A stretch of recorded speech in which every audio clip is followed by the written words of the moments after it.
Have you ever, like, started learning a new language and Uh-huh. felt like you were kind of thrown into the grammar deep end Yeah. before you could even say, like, bonjour Huh. or hola? Right. I've totally been there. Yeah. You're drowning in verb conjugations, Yeah. and suddenly those simple tenses don't seem so simple anymore. Right. But what if we told you there might be a more fun, Okay. dare I say effective, way to learn? I like where this is going. Today, we're diving into some research that really challenges those old school ideas about language learning. Okay. We're going deep into a study that compares different ways of teaching languages. And trust me, you're going to want to stick around for this one. Okay. Whether you're brushing up on your French for a trip or just fascinated by how our brains learn languages, Right. this deep dive is for you. What's so interesting about this research is that it doesn't just throw theories at you. Yeah. It actually dives into 6 different proposals for language instruction.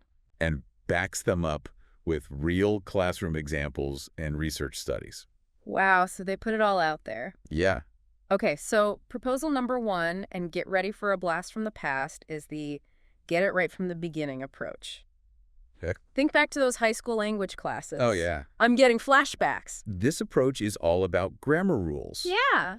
Memorizing vocabulary lists, and trying to avoid mistakes at all costs. At all costs. It's rooted in traditional methods like the grammar translation method, right. where the focus is on, Okay. well, translating those sentences back and forth. Right. You know, like those exercises where you'd spend hours translating the pen is on the table Yeah. into another language Yeah. and back again. Oh, yeah, I remember those. Yeah. Not exactly the most thrilling way to spend an afternoon. No. And the research paper actually shares some pretty hilarious classroom examples Oh, really? of this approach in action. Okay. For instance, there's this one where a group of teenagers is learning the simple present tense. They're practicing basic sentences, but when one student tries to use the grammar to talk about their dog, Yeah. a real-life experience, Right. the teacher shuts them down because it's not directly related to the grammar point at hand. Wow. It's like they're being told, sure, you can learn the language, Right. but only about things we deem worthy of discussion. It's so. It's no wonder some students completely tune out. Yeah, they're like, this is pointless. Yeah, exactly. Why Am I even here? Exactly. Yeah. There's another example in here where kids are stuck repeating phrases about a refrigerator. Oh, no. Like, who talks about refrigerators for fun? Right, like, can you hand me the, Can you get the milk out of the refrigerator? Yeah. Seriously. It's rough. No wonder those kids were bored out of their minds. Yeah. It's like, yeah, you might be able to recite a list of appliance vocabulary, Right. but can you actually hold a conversation about your kitchen in real life? Not so much. Oh, really? And that's where the research throws a wrench into the get it right machine. The paper points to studies showing that while this approach can be good for building a foundation, Right.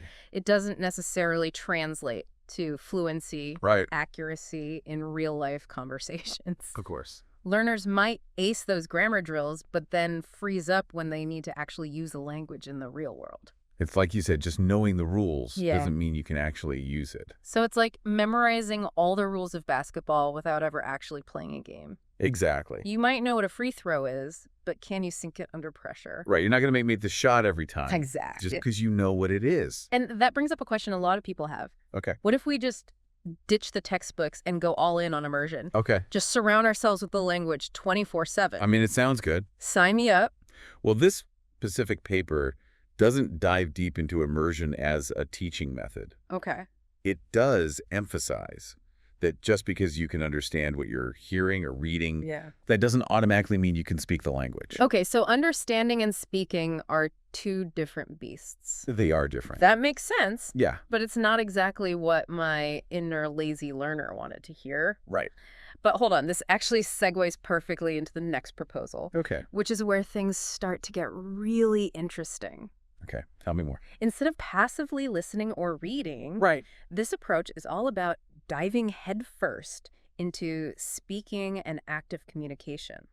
Okay. It's called the Let's Talk proposal. I like it. And it's a pretty significant departure from the get it right approach we talked about earlier. Interesting. Okay. Okay, so tell me more about this Let's Talk approach. Yeah. It already sounds way more up my alley. Okay. Does this mean grammar goes completely out the window or what? Not at all. Okay. It's more about shifting the focus from perfect grammar to effective communication. Got it. Think of grammar as a tool to help you get your message Yeah. across, Yeah. not as the ultimate goal itself. Yeah. This approach embraces real-world use of the language, Yeah. encourages interaction, and views mistakes as a natural, even essential Okay. part of the learning process. So it's less about being grammatically perfect and more about just going for it and getting comfortable with the flow of conversation. Yes, exactly. There's some really interesting research to back this up. Oh, really? The paper highlights a study by Savignon that compared two groups of language learners. Okay, Both groups received regular grammar instruction, got it. but one group also got additional opportunities for communicative practice. Yeah. Actually using the language in real-life scenarios. Okay, so like role-playing, Exactly. having actual conversations. Yeah. Interesting. Okay, so one group is focused on accuracy, while the other group is out there just speaking, Right. making mistakes, Yeah. figuring it out as they go. Right. What happened? Did the grammar group totally outperform everyone? I mean, it seems like they would have an advantage. Right. Yeah. Actually, here's the kicker. What? The students who had that extra speaking practice did just as well on grammar tests Really? as their peers who had focused more on traditional grammar drills. Wait, are you serious? I am serious. That's incredible. Yeah. So you're telling me that by speaking more, even if I make mistakes, Uh-huh. I can actually improve my grammar? That's what the research suggests, yeah. That changes everything. I always thought I had to have the grammar down perfectly before I could even open my mouth. Right, it's a common misconception. Wow. And this research really challenges that idea. Yeah. It suggests that communicative practice can actually support your grammar development in the long run. Wow. It's like that saying, learn by doing, right? Yeah. But instead of avoiding mistakes, Right. we're actually encouraged to embrace them as part of the process. Exactly. It's a much more natural way to learn. Yeah. After all, think about how we learn our first language. Right. We don't start with grammar rules. Yeah. We start by mimicking, Yeah. experiment, Right. and figuring things out through trial and error. And if you think about it, that's how we get better at most things in life, right? Absolutely. Whether it's playing a sport, Right. learning an instrument, Uh-huh. or, yes, even mastering a new language. It all comes back to practice Practice. and experience. Yeah. Even with those inevitable fumbles along the way, Yeah. those are key to developing fluency and confidence. Oh, okay. So now I'm really curious about these other language learning proposals the research mentions. Oh. We've covered the get it right folks. Right. The just listen and read enthusiasts Yeah. and the let's talk crew. Right. What about the rest of the gang? Well, the research paper does touch on 3 more proposals. Okay. And while they don't get quite the same in-depth treatment as the first 3, Right. they're definitely worth mentioning. Hit us with the highlights. Okay. What are some other ways people are thinking about language learning these days? One proposal that caught my eye emphasizes the importance of meaningful content. Okay. It's not enough to just have students chatting about random things. Right. The topics and themes should be relevant to their lives and interests. Yeah. This resonates with the whole refrigerator vocabulary issue we talked about earlier. Makes total sense. I'm much more likely to remember a new word or phrase if I'm actually invested in the conversation. Right, exactly. Yeah. Another proposal delves into the role of technology in language learning. Okay. This is a constantly evolving field, Sure. but the research suggests that technology can be a powerful tool for providing personalized practice and feedback. Okay. So language learning apps and online resources, they can actually be helpful. They can be. That's good to know. I've definitely experimented with some of those. Just like any tool, it's about using them effectively and strategically. Right, of course. And finally, the last proposal focuses on the importance of learner autonomy, Okay. giving students more control over their own learning process. Interesting. So less about rigid curriculum and more about empowering learners to find what works best for them. Exactly. Cool. Giving students choices in how and what they learn can be incredibly motivating. Yeah. Now, it's important to note that the research doesn't necessarily pit these proposals against each other. Okay. It's more about exploring different facets of effective language instruction. So it's not about finding the one true way to learn a language, Right. but rather about understanding the different approaches and Uh-huh. maybe even combining elements from each to create a more holistic and engaging learning experience. I think that's a great way to put it. Yeah. It's about recognizing that there's no magic formula, Right. but there are definitely strategies and approaches that can make a world of difference. And speaking of making a difference, let's bring it all back to our main takeaway from the research so far. Okay. What really struck me is that maybe, just maybe, we've been giving grammar a bad rap all these years. Interesting. Okay. It's not about ignoring grammar altogether, but perhaps shifting our perspective on how it fits into the bigger picture. I completely agree. This research challenges that long-held belief Right. that you need to master grammar Right. before you can even think about speaking. It's like saying you can't learn to swim until you've memorized every stroke and breathing technique perfectly. Exactly. You'd never get in the water. You drown. Exactly.